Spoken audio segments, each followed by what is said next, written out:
Bueno, pues vamos a empezar esta última sesión de trabajo jurídico y debate y luego ya pues el único punto que nos queda ya es abordar las cuestiones ya organizativas.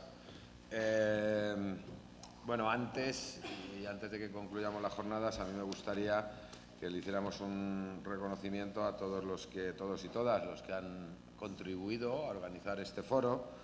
En especial pues aquí al compañero que está con los equipos de sonido e imagen, que le tenemos aquí desde hace 2 días trabajando arduamente, ¿no? Entonces, tanto a él como a todos los que nos han permitido, bueno, pues las comidas, de disponer de este local, los cafés, todas esas cuestiones, pues un aplauso para ellos.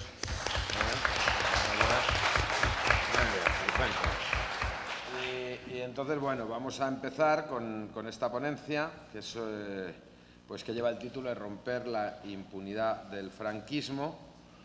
Obviamente, pues a nosotras nos preocupa mucho la impunidad en general, la ausencia de persecución de graves crímenes, de graves delitos. Creo además que en estos días en los que tanto se habla del fin de ETA y de las víctimas en el País Vasco, pues es un momento sin duda excepcional para recordar que evidentemente las víctimas de las actuaciones del terrorismo de ETA merecen todo el reconocimiento, faltaba más. También para reconocer que afortunadamente el Estado y la sociedad civil les ha hecho todo ese reconocimiento, y para recordar pues que no entendemos muy bien por qué en este país se da distinto trato a las víctimas de graves violaciones de los derechos humanos, ¿no? O sea, porque justo reconocimiento para un colectivo de víctimas, que es importante, pero que ni mucho menos es el mayor de los colectivos de víctimas de graves violaciones de los derechos humanos que han ocurrido en este país, y tan escaso, poco o nulo reconocimiento para las víctimas del franquismo, del terrorismo de Estado llevado adelante por la dictadura. ¿Cómo es posible que haya una absoluta desidia, dejadez, que a veces está criminal, incumpliendo incluso la legislación, respecto a los miles de cuerpos de mujeres y hombres que lucharon por la democracia de este país y que lucharon contra la dictadura y que siguen estando en cunetas, enterrados, sin que sus deudos, sus familiares puedan darles el tratamiento que se merecen, ya sea laico, ya sea religioso? Y bueno, pues la constatación y la realidad es que las víctimas del franquismo pues son el último gran nicho de impunidad que hay en este país, sin duda alguna, y pues nosotros como juristas demócratas pues nuestra obligación es trabajar para que esto deje de ser así. Entonces, para eso pues hemos invitado a 2 compañeros que se han destacado por el trabajo para romper la impunidad del franquismo desde las distintas organizaciones de memoria democrática. Javier Moreno, presidente del Foro por la Memoria Democrática, y José Luis Muga, que es representante de la Federación Estatal de Foros por la Memoria. Creemos que sus intervenciones sin duda van a ser muy interesantes. Nosotros lo que nos gustaría es poder escuchar sus distintos puntos de vista de cómo hay que acometer la lucha contra la impunidad y por la memoria democrática, con la perspectiva de que nosotras y nosotros aprendamos y, además de aprender, pues que podamos también contribuir con estas organizaciones a hacer este trabajo tan necesario. Entonces, yo les dejo la palabra, como vamos afortunadamente bien de tiempo. Creo que pues tenéis aproximadamente como media hora cada uno de vosotros. Luego la idea es que hagamos un debate, que puedan intervenir las compañeras y los compañeros, y finalmente, bueno, pues intentaremos hacer algunas conclusiones. Tenéis la palabra, que entonces empiezas tú, por ejemplo, Javier. Vale. Bueno, pues buenas tardes. Lo primero y obligado es dar las gracias por vuestra invitación a estar aquí con vosotros y compartir nuestra experiencia. Yo vaya por delante que me considero un militante de la memoria. Llevo ya unos cuantos añitos trabajando en esto de la memoria democrática y no soy jurista, pero sí espero que mi pequeña aportación os pueda abrir el debate, o por lo menos el interesaros por un tema fundamental que yo creo que es primordial para la izquierda transformadora y que creo que muchas veces nos dejamos de lado. Quería hacer dos menciones. Una, me vais a permitir que os recuerde que hoy es 5 de mayo. Esta mañana hemos estado en la Universidad Complutense haciendo una ofrenda floral porque es el día de la liberación de Mauthausen. Como sabéis, dentro de la memoria, que es una cuestión con muchísimas estrías y muchísimas caras, el tema de la deportación es uno de los que más sensación causa, porque se trata de españoles republicanos que estaban en Europa y que se quedaron sin nacionalidad. Bueno, existe un monumento en Madrid, en la Universidad Complutense, y todos los años hacemos un pequeño homenaje. También el Ayuntamiento de Madrid tiene previsto hacer un monumento en el centro de Madrid. Bueno, nuestro monumento, me vais a permitir que cuente la anécdota, fue inaugurado por un veterano que era Emiliano Pérez, un veterano sobreviviente de Mauthausen. Este veterano ya falleció y su aportación con el testimonio, pues con sus testimonios fue muy importante. Comentaros, ya sabéis que en España se celebra, como en todos los congresos de los diputados y en todos los senados de la Unión Europea, se celebra el Día del Holocausto, que es el 27 de enero, que coincide con la liberación de Auschwitz. Nosotros éramos invitados como Asociación Foro por la Memoria Democrática y participábamos. En concreto, yo acompañaba siempre a Emiliano Pérez. Y os comento, simplemente como curiosidad, para que veáis que el tema de la memoria democrática es espinoso, complicado y con muchísimas aristas. No sé si os suena el papel de Henri Marco.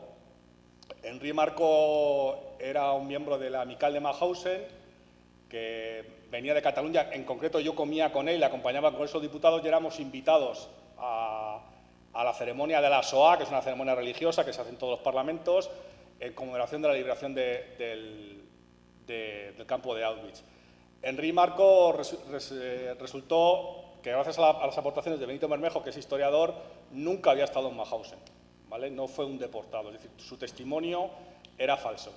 Él, por lo que me cuenta, y hace mucho tiempo que no sé nada de él, sigue dando testimonio que su trabajo fue válido, pero la verdad que para nosotros fue un varapalo duro, porque de hecho sabéis que existe incluso una novela de Javier Cercas que se llama El impostor, la cual hace si la leéis, que no lo recomiendo, hace una auténtica labor de contramemoria. ¿Por qué empiezo por aquí? Pues deciros que realmente nosotros intentamos hacer memoria, en concreto memoria democrática, pero en concreto mi asociación se apellida democrática porque existen muchas más memorias y muchísimos más intereses y muchísimas contramemoria.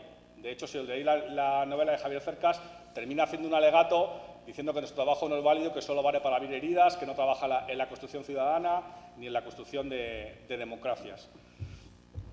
También lo ha comentado Enrique, hacer una mención a que esta semana llevamos un bombardeo de términos memorialísticos. Qué casualidad, ¿no? Llevamos un montón de años hablando de relato, historia, memoria, testigos, víctimas, y resulta que ahora los medios de comunicación nos bombardean, pero solo definiendo esos términos para un tipo de víctimas y para solo una parte de la sociedad. Cuando nosotros siempre hemos defendido que existe una desigualdad terrible en la sociedad española entre la equiparación de las víctimas, que no todas las víctimas están siendo tratadas igual, ni a nivel judicial, ni a nivel social, ni a nivel de reparación, ¿vale? Y estamos teniendo un bombardeo últimamente mediático con todos estos términos que a mí, personalmente, y a los miembros de mi asociación nos llama muchísimo la atención, ¿no? Qué curioso que ahora que sí que los medios de comunicación se preocupan por definir estos términos de justicia, de impunidad. Qué curioso, ahora sí que toca, pero en determinados debates, en determinados capítulos, no se abre siquiera el diccionario para ver estos términos. Comentaros que nosotros siempre defendemos que la memoria no ha empezado con nosotros, ni empezó en los años 90, sino que en este país se iba haciendo memoria durante muchos años, lo que pasa que memoria desde el ámbito personal. Yo deciros que mi asociación es una asociación de memoria y no es una asociación de víctimas. Con esto diferencio entre las asociaciones que tratan por justificar o dar justicia a las víctimas de la violencia franquista y las asociaciones como la mía que tratan de construir memoria democrática porque consideramos que la memoria es uno de los instrumentos básicos de las sociedades democráticas. Es decir, las sociedades democráticas no se pueden construir en igualdad y en justicia mientras no exista una tarea de memoria. Bueno, la memoria en los años 70 se empiezan a abrir fosas comunes, lo que pasa que, por supuesto, no se pueden judicializar, se hace a nivel familiar, por lo tanto, aquella gente que en los años 70 empieza a abrir fosas o empiezan a recuperar relatos, lo hacen a nivel familiar, a nivel de tema personal, son relatos personales. Ya os he comentado que la memoria tiene que ser un ámbito colectivo, que tiene que interesar a toda la sociedad en general. Por tanto, no sucede hasta lo que se llama o se le ha llamado la revolución de los nietos en los años 90, que es cuando empiezan a darse los procesos grandes de sumación de víctimas y de recuperación de testimonios. Recordaros que a mí me parece importante la llamada transición o tránsito con el régimen anterior, con la dictadura, no ha sido ni mucho menos un tránsito pacífico. Ha estado siempre marcado por la violencia y por las presiones. De hecho, esta semana se conmemoraba, por ejemplo, en Madrid, uno de los ejemplos más, el asesinato de Andrés García, un compañero camarada del distrito de Retiro, en el año 79. Y recordaros, por supuesto, el golpe de Estado del año 81, que supuso un varapalo para los intentos que ya se estaban dando en recuperación de memorias. Muy brevemente, recordaros que en el año 2007 se tramita una ley de memoria. La ley de memoria nosotros, desde nuestra asociación, siempre la hemos considerado como un trámite administrativo. Yo quiero que hagamos el esfuerzo entre todos, si no luego lo hablamos en el debate, que pongamos cada cosa en sus circunstancias. Hay que tener en mente las circunstancias que había en el Parlamento español cuando se aprueba la ley de memoria, el equilibrio de fuerzas políticas, para que veamos luego el resultado que hubo, la ley que conseguimos, ¿vale? No es nuestro modelo de ley de memoria. Yo creo que del ámbito asociativo pocas asociaciones se ven reflejadas plenamente en lo que fue lo que es la ley de memoria. También hay que ser justos y decir que es una ley que no ha terminado de ser desarrollada completamente, ¿vale? Que no ha terminado de ser ajustada y que, por supuesto, se utiliza como herramienta política desde la derecha.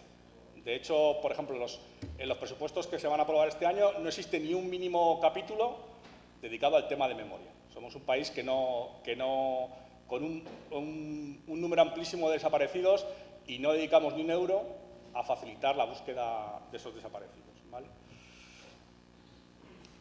La sociedad española, nosotros pensamos que tiene dos carencias fundamentales en tema de derechos humanos, que son los desaparecidos.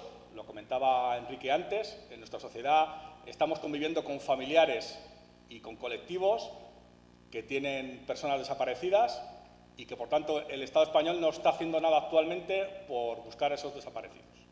Y luego, para nosotros, otro ámbito que es fundamental es la nulidad de las condenas franquistas. No podemos pensar en una sociedad democrática en la cual convivamos con personas que tienen condenas que no han sido nulas de origen, esas sentencias.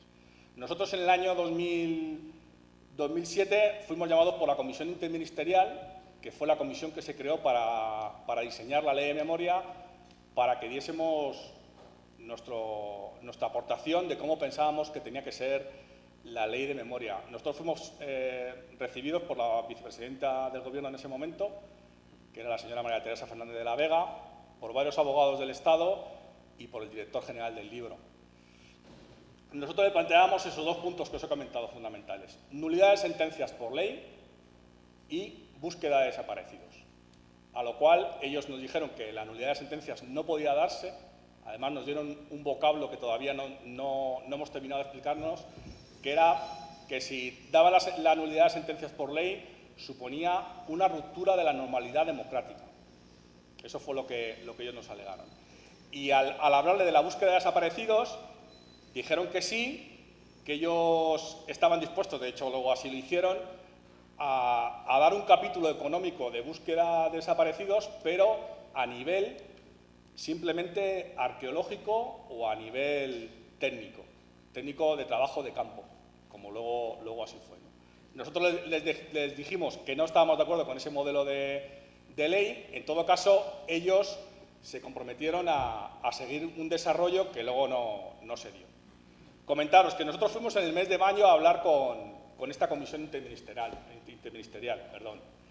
y que en el mes de agosto, en ese mismo salón en el que nosotros fuimos recibidos, la comisión interministerial recibió a la Falange Española, como bien sabéis o bien conocéis, ¿vale?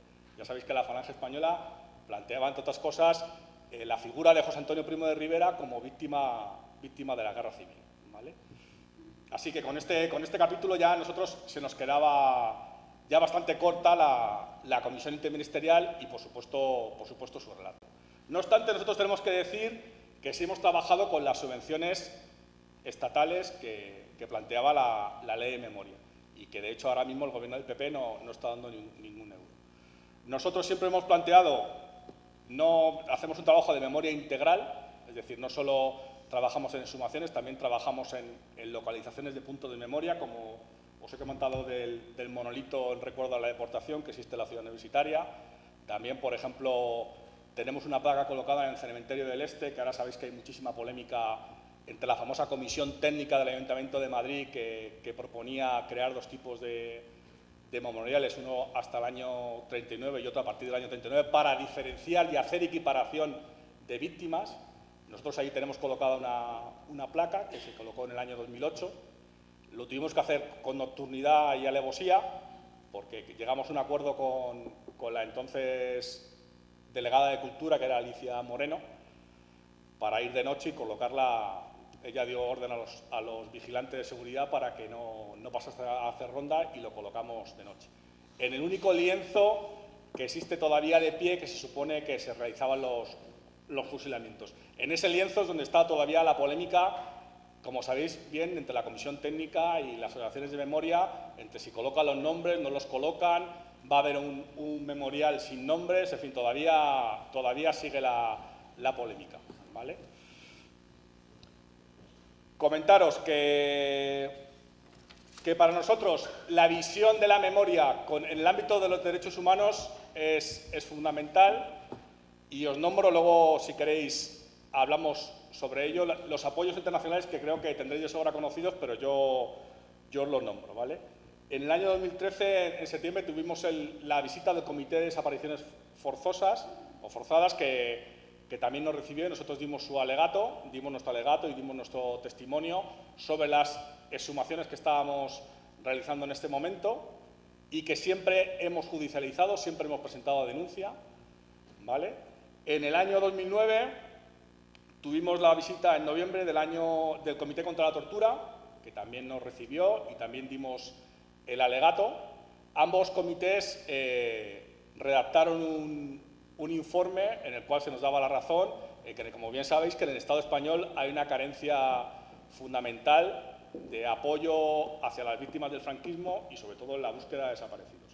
Y, por último, una cosa que a nosotros nos parece un antes y un después en el ámbito de la impunidad es la visita del señor Pablo de Greiff, que es el relator especial de las Naciones Unidas, como bien sabéis, para el Comité para la Verdad, la Justicia y la Reparación y garantías de no repetición.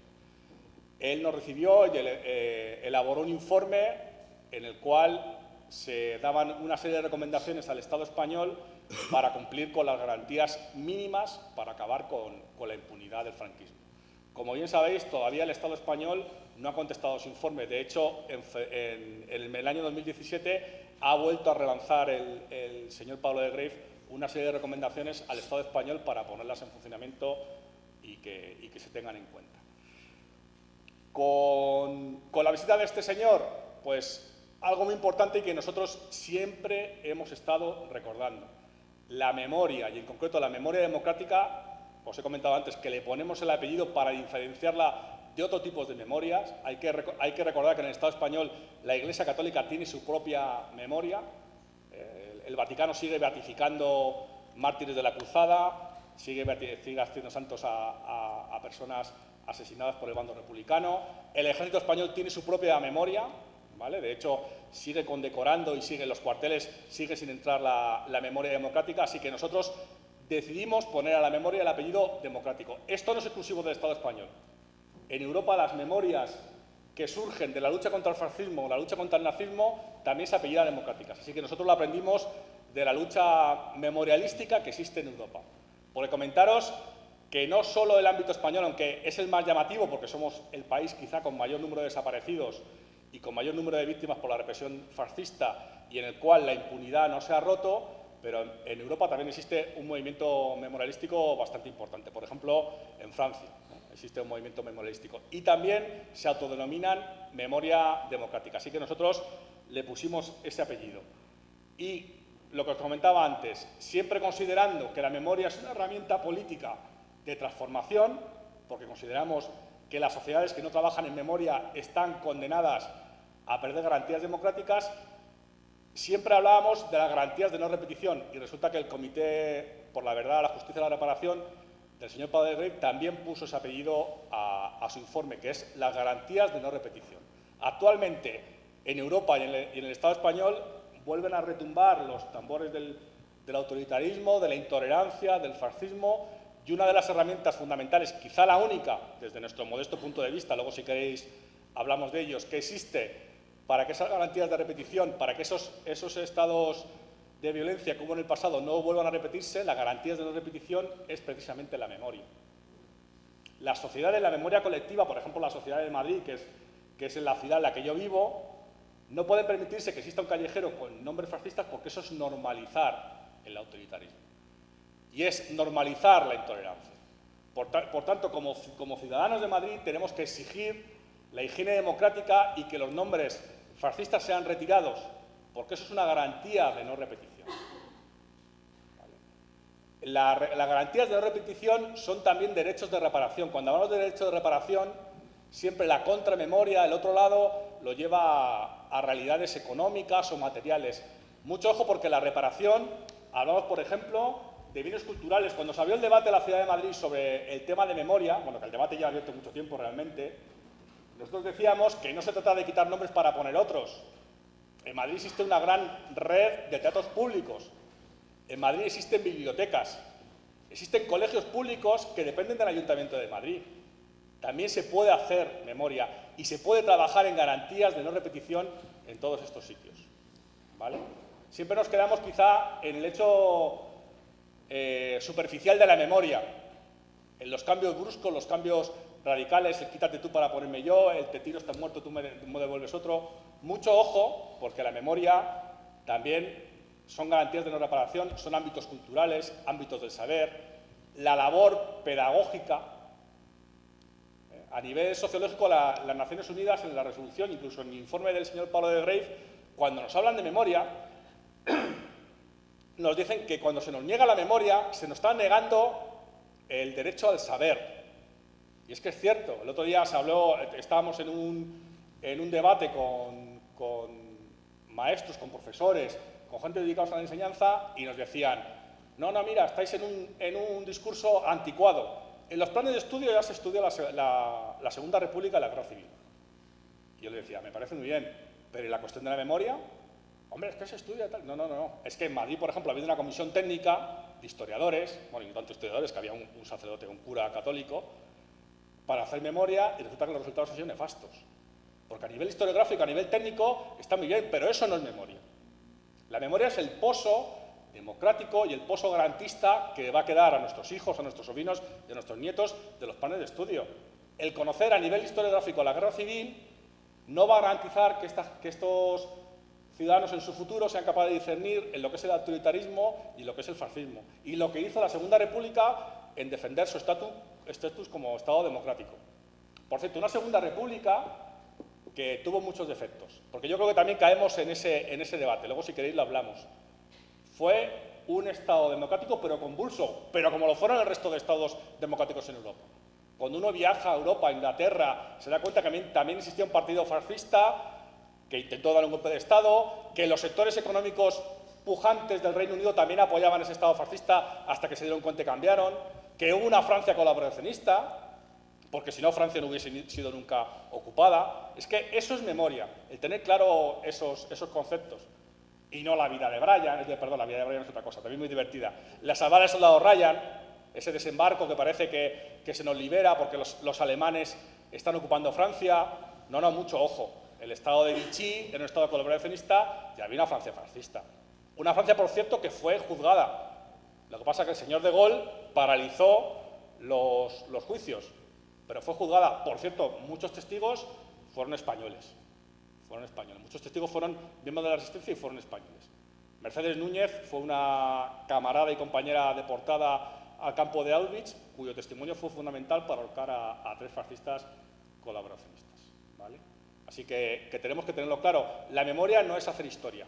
Historia se encargan unos técnicos y unos profesionales excelentes, algunos no, que lo hacen de forma torticera y con el colmillo retorcido, pero la memoria es un pozo sociológico. Y para nosotros, en este ámbito, que es un ámbito de debate de izquierdas, es un pozo político y de transformación. La izquierda tiene que asumir un debate de memoria como principal herramienta transformadora. Nosotros no podemos renunciar a nuestro pasado y a nuestro estado, a nuestro estado actual. Y mucho menos renunciar a estar orgullosos, porque no trabajamos el orgullo. Y el del orgullo con lo que fuimos. La Segunda República tuvo sus errores y sus aciertos, pero fue un Estado democrático, a la altura a la que tuvo que estar, o a la que pudo estar. La defensa de la República con una guerra no es lo que nosotros deseamos. El camarada Marcos Ana y compañeros siempre decía lo mismo. Nosotros no queríamos la guerra, estuvimos forzados a tener guerra. Estuvimos forzados a defendernos. Así que tenemos que manejar ese punto de orgullo. Y luego voy a entrar en un punto que sé que luego lo hablaremos, que es que siempre se abre debate y hay diferentes posturas, pero que todas en conjunto tienen que llevar a acabar con la impunidad del franquismo. El hecho de la lucha antifranquista fue un hecho heroico y glorioso, y se hizo lo que se pudo. Muchas veces de forma acertada y muchas veces no. No hay ningún estado político, ni ningún estado sociológico que sea perfecto. Y yo y mi asociación como Memoria Democrática reivindicamos la transición. Claro que sí la reivindicamos. Porque en ese momento había que ganar la democracia y había que sacar a la gente de las cárceles. En ese momento las circunstancias del año 2018 no son las del año 77 ni del año 78, ni mucho menos. ¿Vale? Aunque con algunos discursos se nos parezcan, porque hay gente que nos intenta llevar a esos discursos. Tenemos que reivindicar esos cambios y esas circunstancias. Y también, a la vez, saber ser críticos y utilizar la memoria para ser críticos, pero lo interno, porque la memoria utilizada en debates externos con la derecha arcaica y tramontana española y nacionalcatólica nos muele a palos. Y perdonad porque estoy soltando una charla, pero es así. Cuando nosotros reivindicamos y hacemos textos de nuestras diferencias basados en la memoria, es una herramienta que les estamos dando. ¿Lo tenemos que utilizar? Pues claro que sí, la crítica es fundamental de izquierda. No se puede ser de izquierda sin ser crítico, pero a nivel interno. Y a nivel externo manejar el orgullo, porque el orgullo en España es una herramienta que maneja la derecha.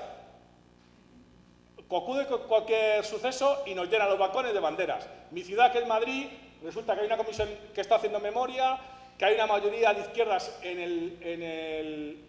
el ayuntamiento y resulta que está plagada de banderas bicolores.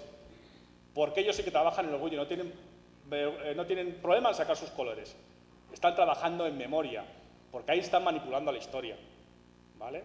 ¿Desde cuándo la extrema derecha ha reivindicado el Estado democrático? ¿Ahora que ETA pide paz? ¿Desde cuándo? En la transición yo no lo recuerdo, el señor Fraga no era para nada favorable a muchas cosas en las Cortes. Ellos pudieron transformar su discurso y nos dejaron sin discurso. Yo me declaro hijo de la transición, con todos sus avances y con sus críticas. Porque yo también tuve familiares en la cárcel y tuvimos que tragar mucha quina. Pero quina que se quedaba en casa, ¿vale? Como siempre decía Marcos, ¿vale? El dolor al salir de la cárcel, pero el orgullo de lo que significó a la gente que estaba en la cárcel, que como él bien decía, pisaban el suelo y salían chispas. ¿Vale? Ese orgullo lo tenemos que volver a recuperar, porque es fundamental para transformar la sociedad. Cuando nos toca hablar de estos temas, solemos retraernos, y sobre todo con los temas de violencia. Pues claro que hubo violencia. Lo que yo no entro en el juego es de la equiparación. Mis víctimas no son iguales que las suyas, porque las suyas tuvieron reparación, 40 años de reparación. Las mías no las han tenido. Las mías siguen en las cunetas y hay que salir a buscarlas. Y hay que salir a buscarlas, como dice Naciones Unidas, que no decimos nosotros que somos unos rojos perversos que quemamos a los curas. Lo dice la Asamblea de Naciones Unidas, señor Rajoy. No le estoy hablando de ningún discurso creado en una rico taberna. Le estoy hablando de cosas que dicen relatores de Naciones Unidas. O sea, que estoy con los derechos humanos por delante. Si hablamos de legalidad para víctimas, para todas. Y en el momento que tengamos todas las víctimas con un mínimo de legalidad, en ese momento hablaremos de democracia. Así que ya termino con esta perolata. Deciros que, por supuesto, queremos memoria, que este modelo de ley de memoria no es el nuestro, pero si es el que existe, ¿por qué no lo vamos a utilizar? ¿Por qué no vamos a pedir en el Congreso a los diputados y vamos a manifestarnos que se le dé presupuesto? El modelo de búsqueda de desaparecidos no es el nuestro, porque no es garantista en derechos humanos, claro que no. Se está privatizado. La sociedad Aranzadi, y no sé si aquí habrá nadie que estoy metiendo la pata, es una sociedad privada que está, ¿vale? Que se le paga por realizar estas acciones. Y no se está dando pedagogía y conocimiento de los resultados de los desaparecidos. ¿Para qué vale eso? Y mi abuelo está desaparecido. Pero ¿para qué vale que actualmente se estén abriendo fosas si no se le está dando pedagogía? ¿Dónde está el banco de ADN? Si los desaparecidos que están buscando en Guadalajara no se da un resultado positivo, ¿por qué no se recogen muestras que estén centralizadas por el Estado por si ese desaparecido aparece en un futuro? No se están cumpliendo con la garantía de derechos humanos. Así que ley de memoria sí, no es nuestro modelo de memoria, habría que transformarla. El sistema judicial español, vosotros sois profesionales, creo que no hace falta criticarlo mucho más. Nosotros hemos ido a un montón de fosas comunes por todo el Estado y siempre no han querido investigar. Como decía el señor Carlos Jiménez Villarejo, el sistema judicial español está en fase de delito, porque nosotros hemos llamado a los jueces a que vengan a investigar a pie de fosa y se han negado. Es que se han negado a datar los restos. Como mucho hemos conseguido, y fue en Burgos, que se dataran los restos hallados en una fosa y conseguimos que hiciese ADN. Y se comprobó ADN y se cerró el círculo. Y de eso estamos muy orgullosos, porque por lo menos esa persona apareció y queda sentencia judicial sobre quién era esa persona. Pero por lo general no se están cumpliendo con su obligación los señores jueces. No se está haciendo búsqueda de desaparecidos. Así que nosotros optamos por un proceso legislativo, que la ley apoye esas búsquedas de desaparecidos y que esté centralizado. Yo pertenezco a una asociación que hace exhumaciones, pero tiene que estar centralizado. No podemos estar en un estado que cada comunidad autónoma se están realizando búsquedas de desaparecidos y no se están datos centralizados. Yo creo que estaréis de acuerdo conmigo, si eso luego lo hablamos, ¿vale? Así que también tenemos que superar, y sé que esto es duro, el ámbito y el testimonio personal, que eso es lo que juega la derecha con la memoria hablando de las víctimas de ETA, ¿eh? El ámbito personal. Con nosotros esta mañana ha hablado una señora que tiene 5 miembros de su familia deportados en Mauthausen. Ante el testimonio familiar, uno se enternece, uno da un paso atrás. Sí, estamos de acuerdo. Ya os he dicho, mi abuelo está desaparecido, pero lo que interesa es el testimonio colectivo, ¿vale? Si no hay sentencias judiciales, si no hay un banco de ADN, si no hay, voy a dar un paso más, luego si queréis lo hablamos en debate, si no hay una comisión de la verdad que saque una verdad histórica. El otro día tuvimos un debate en Alicante con gente del PSOE y me decían, no, es que lo de la verdad histórica cada uno tiene su historia.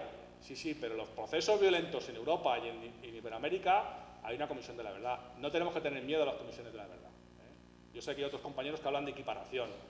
A mí no me importa. Mi abuelo fue fusilado en el cementerio del Este y están esos 300 y pico que dicen que son chequistas. Pero es que mi abuelo no tuvo ninguna garantía judicial. Y si dice el ABC que fue chequista, que lo digo, pero que le hagan un memorial porque fue fusilado sin garantías judiciales. Entonces, ante la Comisión de la Verdad, que saque un testimonio y un relato, espero que más amplio que este, donde diga lo que es cada uno y por qué está desaparecido. Para eso sirven las comisiones de la verdad, ¿vale? Que sean transparentes, que sean capaces de dar pedagogía a sus resultados. Acordaros que la memoria no es un relato que se tiene que dar en el ámbito personal, tiene que trascender el ámbito personal e ir al colectivo, ¿vale? Ya termino, ¿vale? Así que, contra la impunidad del franquismo, fuerza política y unidad organizativa. Muchísimas gracias.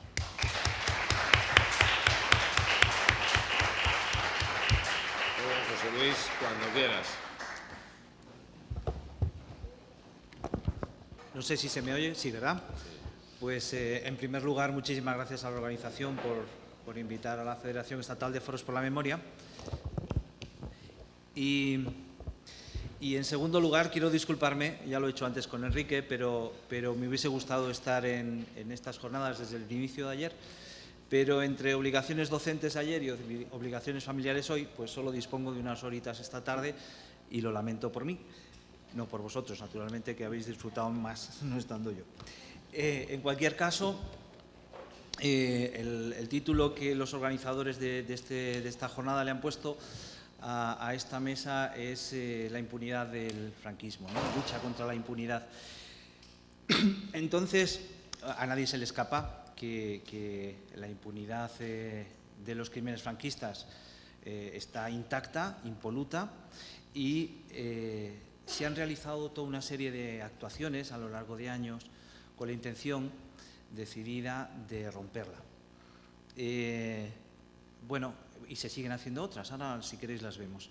Desde el inicio, cuando empezamos a levantar algunas fosas, pues se estableció una estrategia procesal que consistía en la denuncia por parte de algunos familiares, presuntos familiares, ¿verdad? Porque sin que hubiera pruebas no se podría saber si eran familiares o no. Pero los que se suponían familiares eran los que presentaban denuncia en el juzgado de instrucción de la zona y se esperaba que hubiera un mínimo de instrucción. Ese mínimo de instrucción en casi ninguno de los supuestos, estoy hablando de decenas, de varias decenas, en casi ninguno de los supuestos llegaba y entonces provocábamos. Lo que hacíamos era acudir al juzgado y al hilo de esa denuncia ya presentada anteriormente, pues decirle a su señoría, al juez de guardia, que se habían encontrado unos restos humanos con signos evidentes de muerte violenta, ¿no? Los más evidentes son los tiros en el cráneo, pero hay, en fin, los antropólogos encuentran muchísimos más signos de violencia. Y lo que hacían los jueces, se veían ahí así obligados a enviar a la policía judicial, normalmente guardias civiles, porque hablamos de zonas rurales, y entonces hacían un informe sobre lo que allí se encontraba y ahí quedaba la cosa. A partir de ahí venía el archivo de las actuaciones. Recurso a la audiencia provincial y recurso desestimado. Tened en cuenta que estos se abrían como… No soy penalista, soy administrativista, con lo cual corregidme, compañeros o compañeras penalistas, si meto la pata en este aspecto. Pero como se solían abrir diligencias indeterminadas, la verdad es que los procesos tenían una vida muy, muy corta. Y de ahí que no se pudiera realizar actuaciones procesales mucho más enjundiosas. Bien, fijaos hasta qué extremo se ha cortocircuitado esta vía judicial, que en alguno de los casos se ha antedatado, es decir, la jueza ha cometido delito, no os diré el nombre ni el lugar para no generar más problemas, ¿no? Pero la jueza cometió delito antedatando el auto de archivo al viernes anterior. Ella llegó el lunes al juzgado y lo puso el viernes. ¿Con qué finalidad? Con la finalidad de que ese fin de semana el informe que había hecho la Guardia Civil, a veces hay guardias civiles que son un poco izquierdosos, pues habían hecho un informe muy completo. Ese informe, lógicamente, ya no tiene ninguna validez porque las actuaciones han sido archivadas el viernes anterior. Como el informe se elaboró entre el sábado y el domingo, pues aquí paz y después gloria. Hasta ese extremo, ¿no?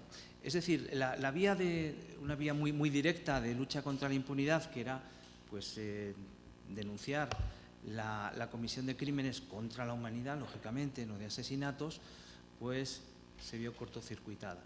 No hemos sido los únicos. Antes Javier también decía que ellos también ponían esas denuncias y por lo que yo sé el resultado ha sido exactamente el mismo, y algún otro que también lo ha hecho, pues el resultado ha sido idéntico. La verdad es que esa vía no funcionó en ningún caso. Lo más que se ha conseguido en alguna ocasión es que el juez pues haya hecho un mínimo de instrucción, en un caso hasta la identificación. Una vez se produjo la identificación, con el simple relato de hechos que había en la denuncia, en el que se decía estas personas fueron asesinadas en el 37, 38, 39, 40, pues declaraba la prescripción porque lo consideraba como mucho asesinato y por lo tanto prescripción 20 años. Cerrado nuevamente, ¿verdad? Bueno, esta vía no funcionaba. Entonces nos llegó una vía, la verdad es que más ingeniosa, porque a veces hay que buscar vías procesales que sean tangenciales para conseguir el fin principal. Y esa vía que nos llegó fue una querella en la Audiencia Nacional contra 5 guardias de campo nazis de las SS que, bueno, aquí hay un abogado que lo llevó, así que él podrá hablar con más precisión del asunto que yo. Pero en lo que yo conocí que la verdad es que estaba como portavoz de esa querella, pues estos guardias de campo no eran alemanes de origen, sino que al hacerse guardias de campo se les otorgaba la nacionalidad alemana. Varios de ellos se marcharon a Estados Unidos al terminar la Segunda Guerra Mundial, y cuando adquirieron la nacionalidad estadounidense mintieron en los datos que aportaron, ocultaron su pasado nazi, y entonces cuando se descubrió muchos años después que habían mentido, pues se les desnaturalizó. Ese fue el momento magnífico en el que se decidió interponer la querella aquí en la Audiencia Nacional por crímenes contra la humanidad. Claro, al no ser nacionales ya de ningún sitio, ser apátridas en ese momento, pues habría sido maravilloso que España hubiera dicho, hombre, envíenoslo ustedes, que nosotros ya veremos si le damos la nacionalidad, pero por lo menos el proceso penal se podría haber seguido contra ellos, ¿no? Bueno, esto la verdad es que cayó en un juzgado, el del magistrado Ismael Moreno, que lo tuvo muy parado durante mucho tiempo. Las actuaciones que hacía eran muy pequeñas y muy lentas, y finalmente pues uno falleció en ese ínterin, fueron varios años, otros decían estar muy mayores y muy enfermos. Con un informe médico de parte, no oficial, sino de un médico que estos señores contrataban, pues se consideró que ya no estaban como para viajar, y entonces nunca fueron enviados a nuestro país. La finalidad era muy sencilla. Si se conseguía procesar a uno solo de estos guardias de campo, uno de ellos famoso, si conocéis el asunto de Manyuk, es uno famoso porque fue muy perseguido en Israel, se persiguió por nosotros y finalmente fue procesado en Alemania, si no me equivoco. Bueno, pues si hubiésemos conseguido el procesamiento de uno solo de ellos, habríamos conseguido también romper la impunidad del franquismo. De una manera muy simple, algún español sigue vivo y es de los que participó en el envío de españoles a los campos de concentración nazis. Y como alguno hay, en alguna embajada debió trabajar, en la organización de los trenes que los llevaban, o aquí en el Ministerio de Exteriores, en el Ministerio de Guerra o en cualquiera otro, pues habríamos roto de golpe esta impunidad. Naturalmente, si nosotros éramos capaces de ver esa posibilidad, ya os podéis imaginar que mucho antes lo habían visto en las instituciones gubernamentales. Por lo tanto, no es extraño que de Manyuk fuese procesado en Alemania y no en España. No es nada sorprendente cuando uno ve cómo funcionan este tipo de asuntos. La verdad es que a la búsqueda de la ruptura de la impunidad del franquismo, pues nos hemos llevado muchas desilusiones, y últimamente se inician toda una serie de procesos penales, de querellas, que parten de una estrategia. La estrategia yo creo que la diseñó Carlos El Repoy, que ya sabéis que falleció hace un tiempito, y nunca conseguí entenderla bien.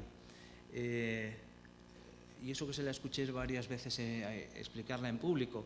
Él pretendía que si todos los ayuntamientos de España presentaban una querella por los crímenes franquistas cometidos en su municipio, la impunidad del franquismo se rompía en un pispás.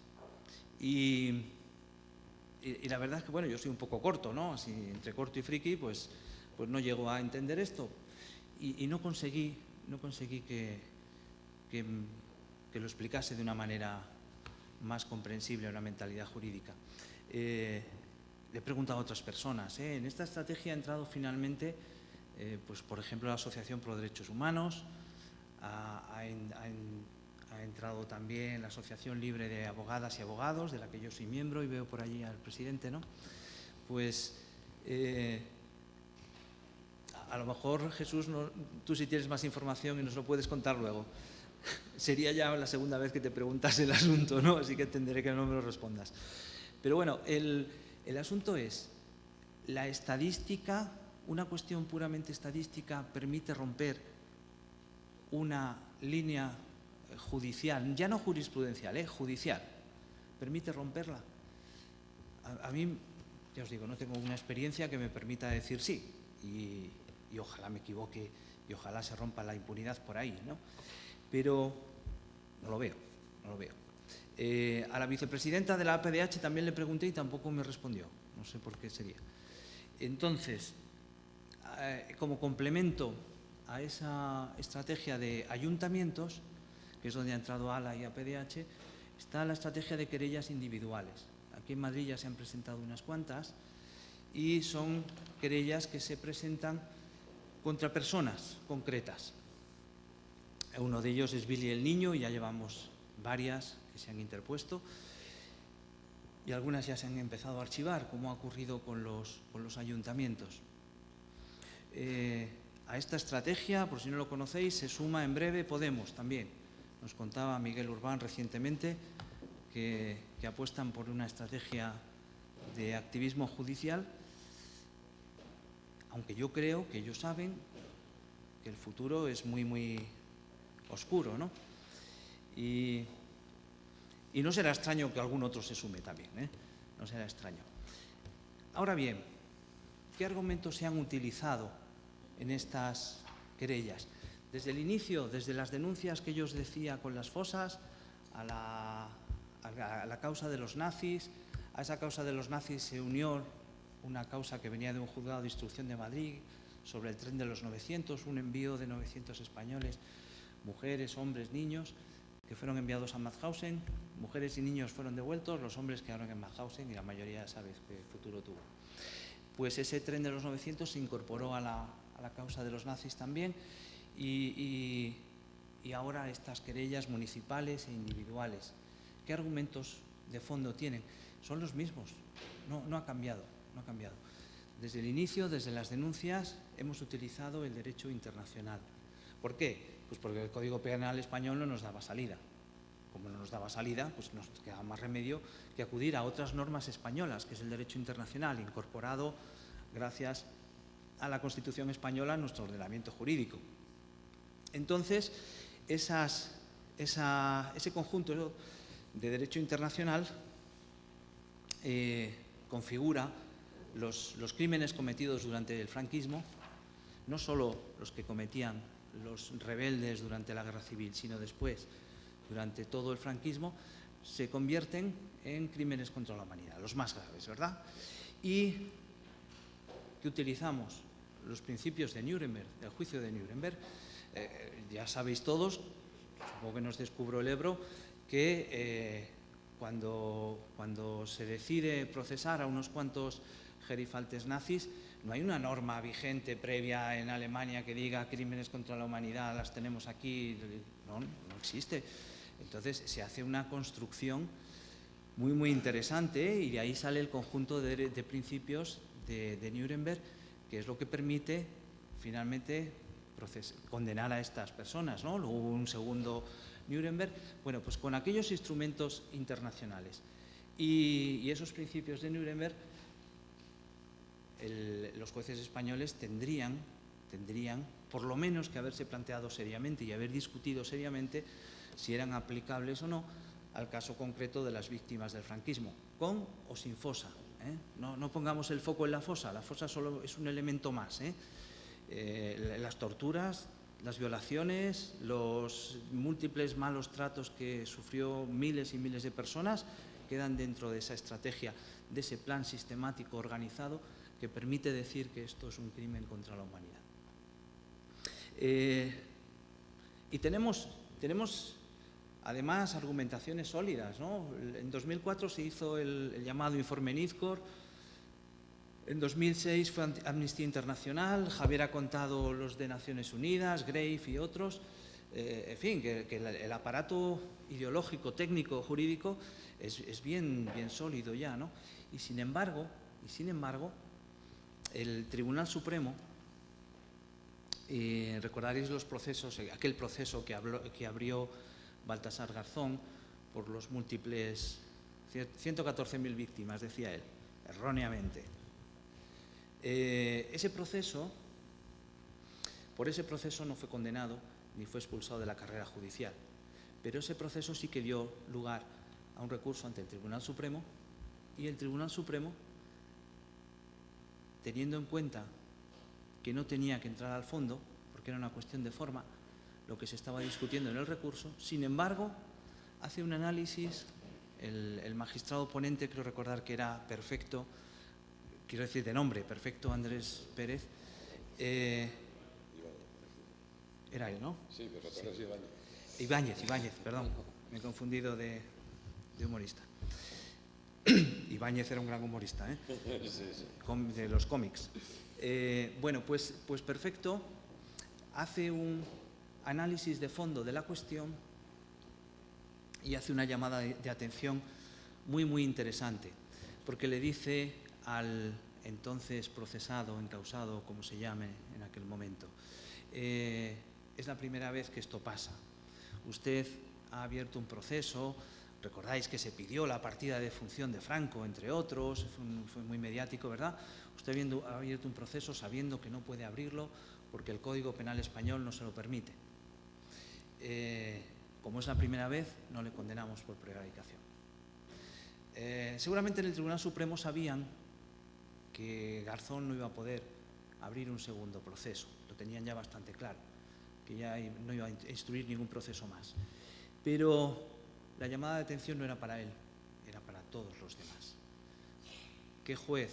Imaginad un juez en un pueblo de Madrid o de cualquier otra provincia que se vaya a atrever con esa sentencia del Supremo al hilo de una fosa y de una denuncia de familiares a tirar hacia adelante. Es inimaginable, ¿verdad? Hace muy poquito, hace poquitos meses, en el País Vasco, el pueblo se llama Elgeta o Elgueta, algo así es, o Elgueta, gracias. Pues en Elgueta el ayuntamiento es de los que decidió la estrategia de presentar querella y por primera vez era una magistrada sustituta, es importante, decide dictar un auto en el cual se van a realizar una serie de investigaciones. No se habían resuelto todavía todos los problemas formales y parece que los perseguidos, los hipotéticamente perseguidos por esa querella, estaban muertos hacía tiempo. Aún así, es inmediatamente recurrida y anulada esa decisión y, por cierto, muy poco después la magistrada de sustituta dejó de serlo porque el titular del juzgado volvió y se resolvió la cuestión y se ha dictado auto de archivo también, ¿no? Los resortes del Estado se mueven con mucha celeridad cuando puede haber algún peligro.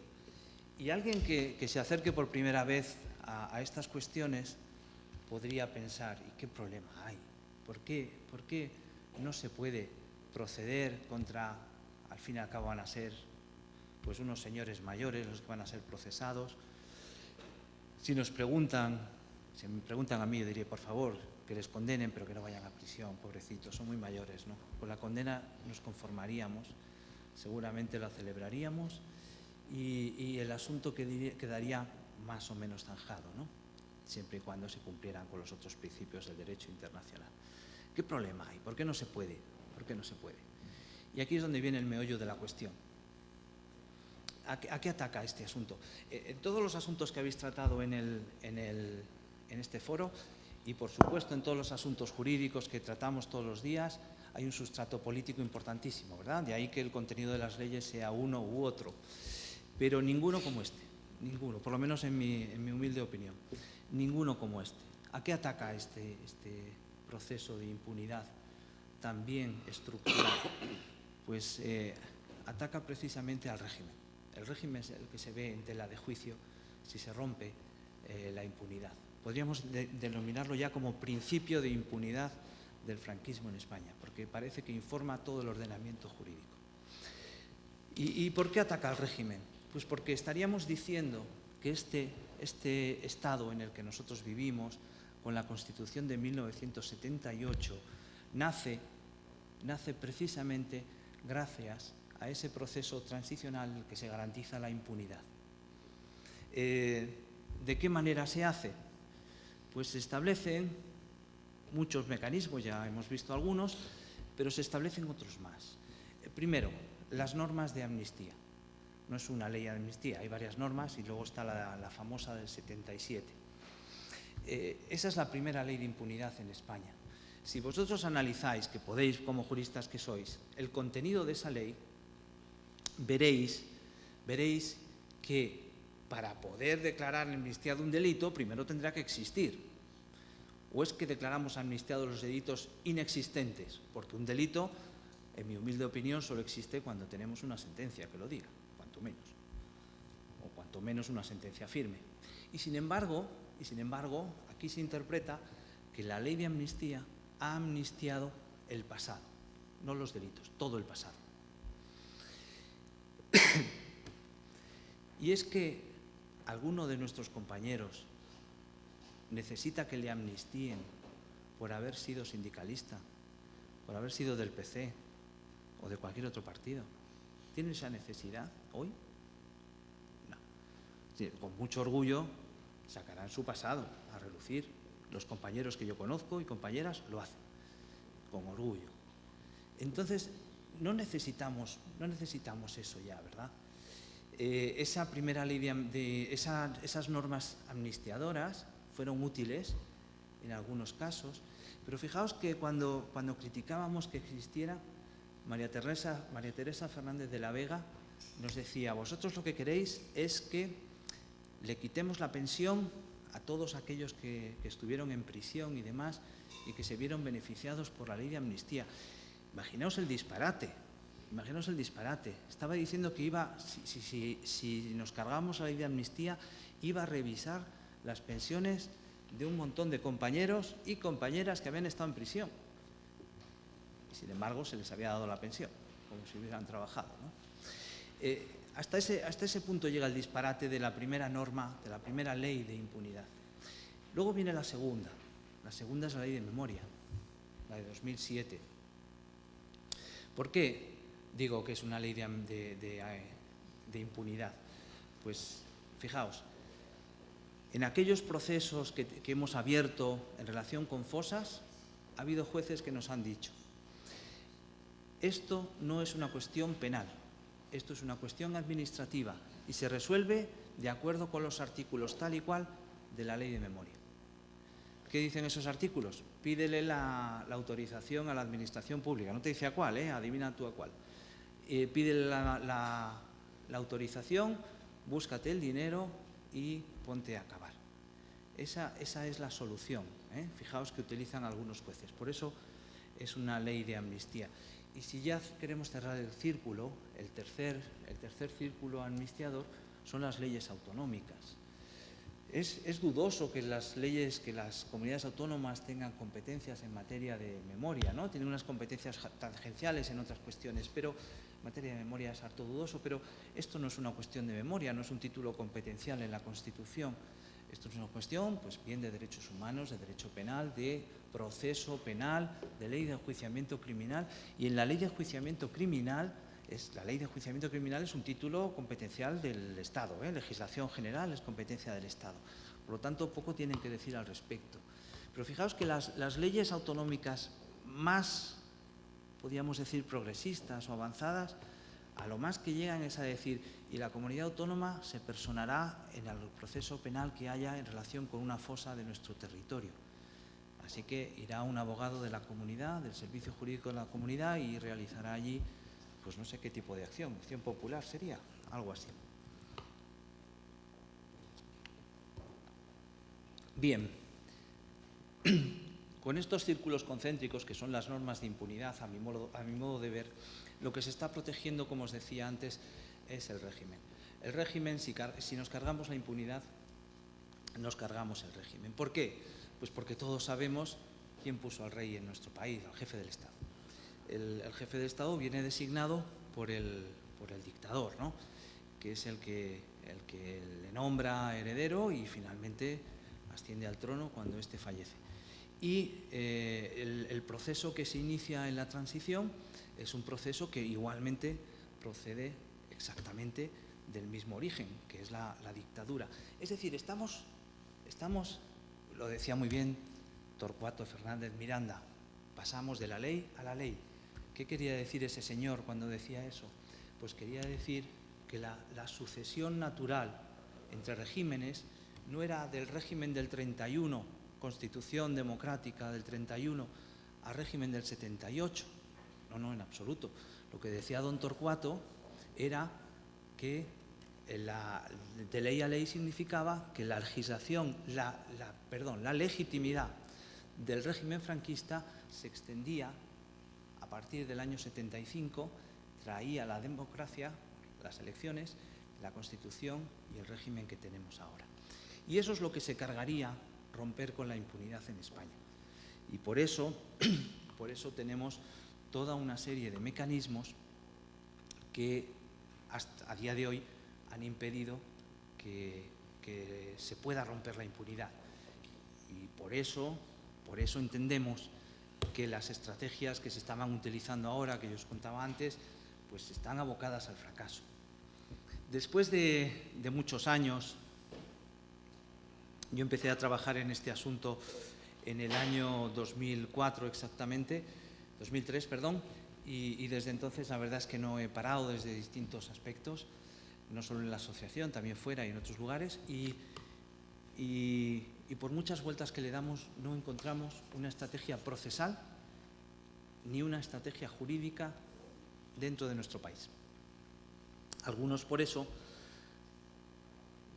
o por otros motivos, pero algunos yo creo que por eso se han ido a Argentina y a México en busca de un proceso que pudiera romper la impunidad en España. Del mismo modo que el proceso de Chilingo y después de Cavallo rompió la impunidad en Argentina, pues algunos han debido pensar que un proceso en Argentina podría romper la impunidad en España.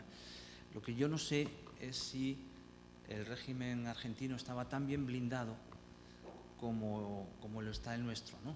Da la impresión de que ellos no lo estaban y por eso se les rompió. Con Chile ocurrió algo parecido. Recordaréis que Pinochet estuvo detenido en Inglaterra y se pedía que lo enviaran para acá para procesarlo. Finalmente el gobierno inglés decidió que no se le enviaba. Tú estabas en eso, ¿no? Sí. Corrígeme si me equivoco, pues. Entonces decidió el gobierno inglés que no se le... Exacto. Y Pinochet volvió a Chile, pero a partir de ahí el régimen chileno dijo: esto a partir de ahora lo sustanciamos aquí, ya no se va a sustanciar ni en Inglaterra ni en España, ¿no? Bien. A lo mejor vemos que alguno de esos procesos dé algún fruto alguna vez. La verdad es que está bastante complicado a día de hoy, pero nunca se sabe, ¿no? Martín Villa se ha ofrecido a ir a Argentina, a Buenos Aires, a declarar, y lo ha hecho en más de una ocasión. Eso sí, si se le garantiza que vuelve. Ese sería un elemento maravilloso, ¿no? Que es equivalente a los dos ejemplos que os he puesto antes, ¿no? Coger a un alto gerifalte del régimen franquista, poder ponerlo en uno de estos países, meterlo en una prisión y ver qué pasa, ¿no? Pero parece que no va a ser posible. Y una cuestión importante que se está planteando en los últimos tiempos, las fosas. En relación con las fosas, que todavía hay muchas sin abrir, veréis, una fosa, también os voy a descubrir el Ebro en este momento, o el Manzanares, ya que estamos en Madrid. Una fosa es muchas cosas, pero para nosotros, sobre todo, son las pruebas de un delito. Si una fosa es levantada de manera voluntarista, sin supervisión judicial, sin una instrucción penal, pues entonces pierde todo su valor. Nunca va a poder demostrar la existencia de esos crímenes.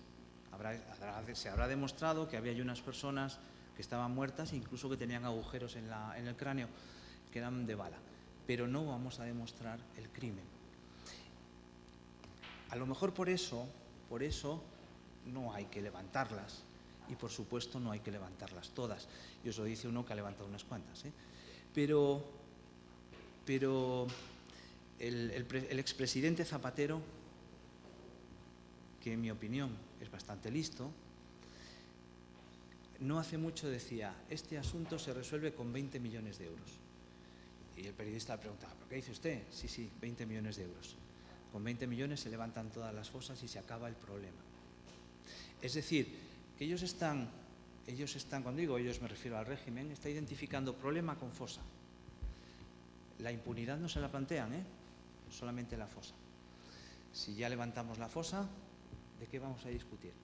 De las calles, del monumento y de poquito más, ¿no?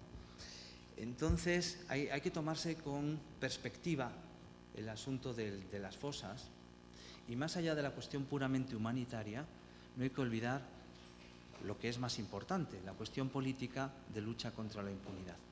Por lo tanto, a día de hoy, lo más importante es ubicarlas, no perfectamente, no como algunos ayuntamientos que le ponen un monolito encima y luego llegan los salvajes y la destruyen. No, ubicarlas, dar la mayor información posible al respecto y esperar al momento en el que tengamos una situación realmente mejor. ¿Y por qué? Pues porque, espero no ser derrotista, pero tengo la impresión de que no hay vía jurídica para romper la impunidad. No solo por esos círculos concéntricos de leyes de impunidad, y sí, sobre todo, por cómo es el mundo de la justicia en nuestro país y cómo son los partidos políticos también, ¿no? Yo creo que si no conseguimos un cambio político, va a ser absolutamente imposible que podamos conseguir un cambio jurídico. Cambiar esa única sentencia del Supremo sería muy fácil, ¿verdad? Ni siquiera ha sentado jurisprudencia, no es doctrina, pero es una maza mucho más grande que 10 sentencias en el mismo sentido, emitidas por el Tribunal Supremo. Lo que necesitamos es un cambio político, un cambio de mentalidad, un cambio de mayorías, que la relación de fuerzas, o como decía Montalbán, de debilidades, se haya otra, ¿no? Y a lo mejor conseguimos que se pueda romper la impunidad. Llegados a este punto, a lo que a nosotros nos ha parecido más importante e incluso factible, ha sido trabajar en pro de las víctimas. Ya lo han dicho ellos en relación con la comparación con las víctimas de ETA, así que no hay que redundar. Pero hace ya tiempo que elaboramos un texto muy inicial, no técnico, más de historiador que de jurista, que le llamamos Ley de Víctimas del Franquismo. Se lo hemos presentado a todos los grupos parlamentarios, todos, y eso lo hicimos al principio de esta legislatura, no conseguimos ningún éxito, pero ahora parece que sí.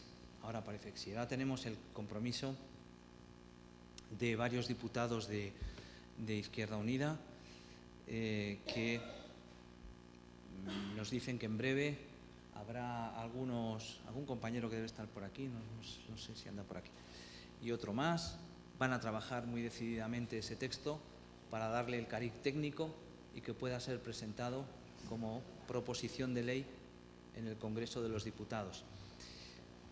Si finalmente se hace, no tengo por qué dudarlo, que lo van a hacer porque hablaban con sinceridad, pues tendremos por primera vez un intento de reconocimiento de las víctimas del franquismo. La condición jurídica de víctima es muy importante y esa no se tiene si no está precisamente en una norma con rango de ley. Se ha hecho en alguna ley autonómica, que para eso sí podríamos decir que tienen competencia, pero a nivel estatal no, en la Comunidad de Madrid tampoco y en otras comunidades tampoco.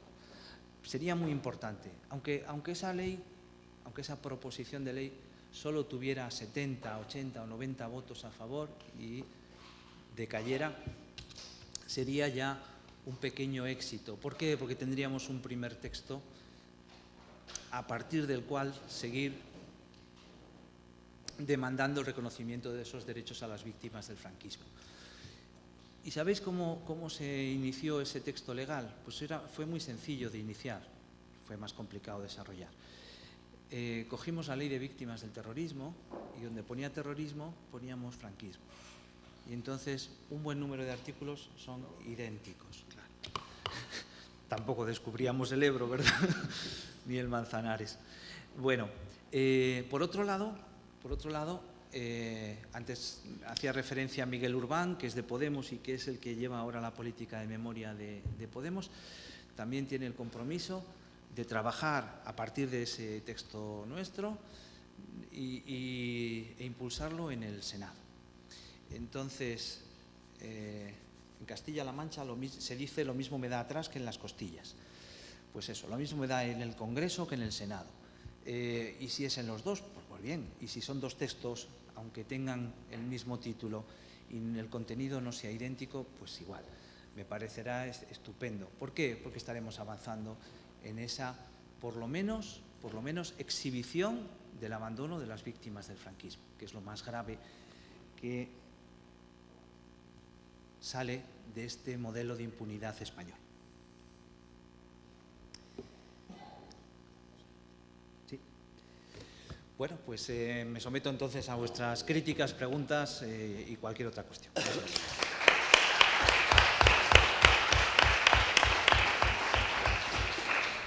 Bueno, muchas gracias, Javier y José Luis. Pues como siempre vamos peleando contra el tiempo, pero yo creo que el tema es lo suficientemente interesante como para que abramos un mínimo debate u opiniones. Ya os advierto que obviamente siendo el tema tan complejo y tan profundo, y antes de que caigamos en la depresión, que creo que no hay que caer, pues tampoco pretendamos hoy, ni muchísimo menos, solucionar este arduo, complejo rompecabezas, ¿no? Que tiene una parte jurídica, otra parte política y otra parte pues directamente de tratamiento a las víctimas, evidentemente, ¿no? Entonces, pues no sé si alguien quiere intervenir, cogemos palabras en turno cerrado, ¿os parece? Y luego ya, bueno, pues cerramos y pasamos al siguiente punto. A ver, Begoña, ¿no?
Coincido contigo, compañera, la lucha es el camino, o el camino es la lucha. Lo único que yo no veo el destino. A ver, Rocío. Bueno, en principio saludar la iniciativa de que se presentar esta mesa, porque yo creo que evidentemente comparto muchísimo todas las cuestiones que están. Evidentemente creo que el tema es tan sumamente amplio que daría para otro foro dedicado a la inclusiva. Yo estoy a punto de coger mi tesis y irme a mi casa deprimida totalmente.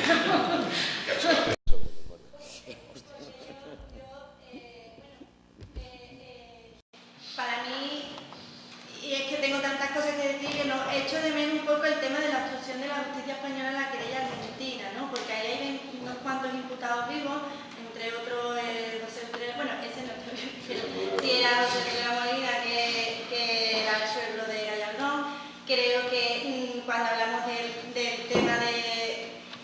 Creo que como deberíamos de enfocar el tema es hablando de crímenes internacionales y graves violaciones a los derechos humanos. Entonces yo creo que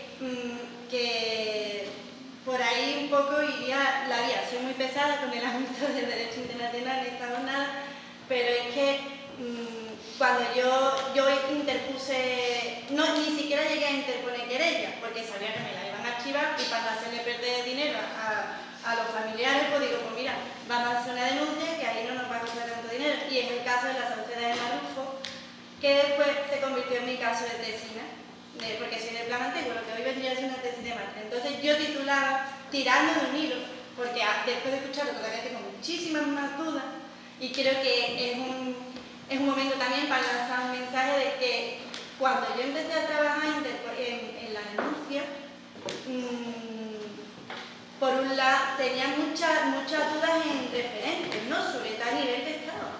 Entonces creo que la unidad en el ámbito de la lucha por la memoria democrática, histórica también, y por la violación a derechos humanos y por los crímenes y por la impunidad por todos, debería de ser un trabajo de ir en una dirección en la que por lo menos vayamos sumando con todas las experiencias que se están haciendo a lo largo de todo el territorio del Estado y por lo menos conocerlas, ¿no? Porque con el tema del Marrufo,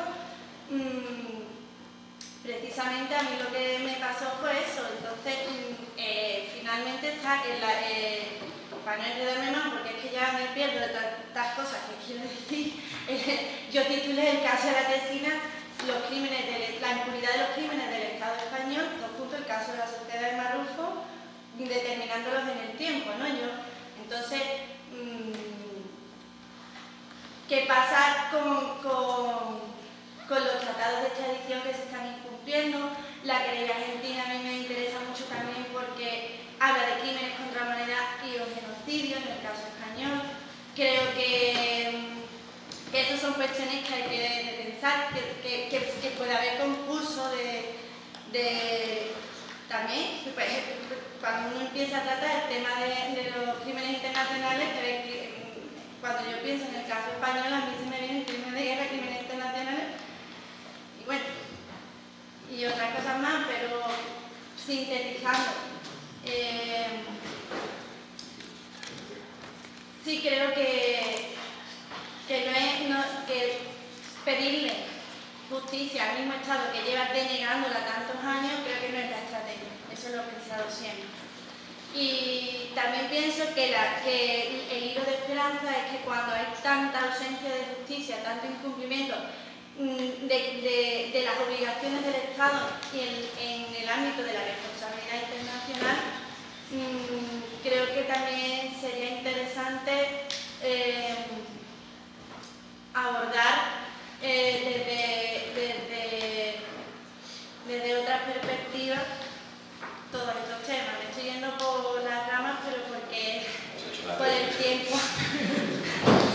pero sí que por lo menos sintetizando que yo quiero irme, pero con esperanzas de sentencias como la de ella que están recurridas y otra cosa que nos han nombrado aquí que también era muy interesante era la instrucción de la Fiscalía General del Estado cuando empezó a decir que en materia los exhortos que se estaban solicitando en los juzgados españoles, ordenando literalmente a todos los fiscales del Estado que paralizaran el tema. Y hay cosas que no se han hablado aquí, como el caso de Ascensión Mendieta, que lo llevó otra compañera que además creo que está en una línea que lleva una línea jurídica, técnico-jurídica, un tanto diferente, como el caso de la compañera Ana Suti, ¿no? Que yo creo que tiene un trabajo súper interesante en la materia y que hay que reconocerle su trabajo, ¿no? Eso aquí lo he echado de menos. ¿Puedo decir una cosita? Sí. Un apunte muy breve. Yo estoy contigo en transmitir la esperanza y seguir la lucha. Una de las cosas que nos dijo personalmente el señor Pablo de Grave es quizá uno de los apuntes que tú has dicho, ¿no? La unidad de lucha o la diferenciación entre los diferentes ámbitos. La internacionalización del conflicto a mí me parece muy interesante, porque es verdad que aprendes muchas cosas cuando estás fuera. Nosotros fuimos con otro ámbito de asociaciones, incluso con los bebés robados, al Parlamento Europeo, y por ejemplo resultó muy interesante hablar con la gente del Sinn Féin con el tema del conflicto con respecto a las comisiones de la verdad. Cuando tú estás fuera y te das cuenta que lo que puede ser un hecho jurídico y además con personas vivas, ¿no? Que estábamos a meses de la detención de Gary Adams. y la gente de Sinn Féin te hablaba de la necesidad de una comisión de la verdad y su líder político había sido detenido por acto violento, ¿no? Yo creo que son cosas que aprendes. Con el tema de la querella argentina, estoy de acuerdo contigo. O sea, yo no soy jurista, ya lo he dicho, pero efectivamente cuando uno ve por qué ha sido desestimado la extradición de Muñecas, de Billy el Niño, es por la caracterización de crimen de lesa humanidad. Es que te dicen que no ha habido crimen de lesa humanidad. La repetición de torturas que está demostrado en España no se considera crimen de lesa humanidad. O sea, resulta que la detención de los tribunales de la Brigada Política Social, la persecución política a organizaciones tirando de archivo, resulta que no es un crimen organizado del Estado, o sea, no es un crimen de lesa humanidad. Pues a mí, claro que me parece interesante, ¿no? Con el tema de la querella argentina, nosotros sí que la apoyamos y nos personamos. ¿Por qué? Porque creemos que la lucha tiene que continuar. Y, por ejemplo, el Ayuntamiento de Pamplona se personó en la querella y es interesantísimo la experiencia de la sumación del general Mola, por ejemplo.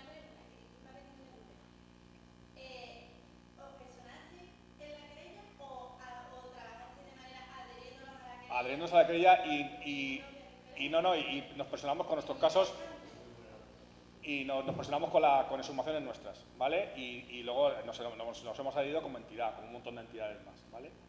Y lo que te decía, el caso de ciudades como que un pleno de una ciudad resulta como Pamplona pase activamente a combatir la impunidad, pues significa la exhumación de Mola y la reinterpretación del monumento a los voluntarios carlistas, por ejemplo, ¿no? Que viene como compromiso de una ciudad para romper la impunidad. Yo creo que son cosas que se puede hacer fuera del ámbito que efectivamente una persona como una ciudad no puede personarse en una querella como Argentina, pero sí que puede apoyar. Pues una sola cosita, el asunto de Ascensión Mendieta no rompe la impunidad. Recuperar un resto cadavérico es una cosa relativamente sencilla. Fijaos que hasta se ha conseguido ahora en el Valle de los Caídos, que estaba cerrado a cal y canto, y vía un auto de un juzgado de primera instancia, o sea, tema civil, se ha conseguido, pero eso no ataca al sistema de impunidad. Muy bien, pues yo para ir cerrando, yo simplemente decir que creo que es importante que el siguiente periodo de trabajo de este foro pues aborde quizás más en profundidad todo el trabajo en materia de memoria, ¿no? Debe ser una de las conclusiones que obtengamos, ¿no? Yo creo que es muy interesante el debate que hemos oído, las dos exposiciones, mejor dicho, porque además es un trabajo pues desde distintos puntos de vista, pero claro, con una misma intención, ¿no? Romper la impunidad y garantizar la memoria y hacer justicia a las víctimas, ¿no? Que son realmente, digamos, los tres grandes bloques, ¿no? Que deben preocuparnos en esta materia, ¿no? Y evidentemente, pues romper la impunidad, a mí lo que me ha quedado claro de la intervención de José Luis es que tiene unos componentes, unas estrategias jurídicas, pero pareciera que debe tener otras políticas y que quizás vayan a ser las más eficaces, evidentemente, ¿no? Yo, en todo caso, bueno, también creo que mientras que se dilucida o tienen éxito una de estas estratégicas, la jurídica o la política, yo también creo que, como no se arregle políticamente, luchamos contra grandes enemigos, pero lo que sí que parece claro es que, mientras tanto, tenemos que garantizar la memoria y tenemos que garantizar que se conozca el máximo de verdad. Y habrá que atender a las víctimas, porque mucho me temo que a las víctimas y a los familiares de las víctimas tampoco pueden quedar sine die sin tener una respuesta concreta a sus problemas, ¿no? Yo, respecto a si esto va a ser un problema eterno o no, pues francamente, a lo mejor esto es un problema que no alcanzamos a ver una solución cercana. Ahora, yo, la experiencia que creo que se va acumulando durante el siglo XX es que la impunidad acaba cayendo de una forma o de otra, más tarde o más temprano, y quizás la prueba más evidente es España, ¿no? Es decir, 80 años después del final de la Guerra Civil, y a pesar de todos los intentos de tantos gobiernos, tantos poderes y tantas instituciones, pues el problema sigue estando encima de la mesa y más vivo que nunca. Es decir, lo que desde luego no se ha conseguido es que esto caiga en el olvido, ni muchísimo menos, ¿no? Y quizás, no, quiero decir, los que trabajamos y las que trabajamos, que aquí muchas de vosotras y vosotros lo habéis hecho, respecto a cuestiones de corrupción, pues siempre hemos visto una relación muy clara igual que ha pasado en Argentina también, entre la impunidad en materia de crímenes internacionales, de grandes violaciones de derechos humanos y la existencia de fenómenos extendidos de impunidad en esa misma sociedad, ¿no?, respecto a la pérdida de legitimidad. En primer lugar, la sensación de impunidad de la clase dominante, que eso les lleva, pues obviamente, pues si cometen crímenes internacionales, ¿cómo no se van a robar el presupuesto público?, ¿no?, que en principio es menos grave, faltaría más, ¿no? Y en segundo lugar también, claro, por una determinada permisividad, una actitud permisiva del Poder Judicial con los poderosos en general, ¿no? Entonces, aunque solo sea por eso, por ese tipo de problemas que a fin de cuentas están derivados de las situaciones de impunidad, pues al final es una enfermedad muy seria que corroe a una sociedad que se pretende democrática, con lo cual, al menos, compañeros y compañeras, no perdamos las esperanzas. A ver.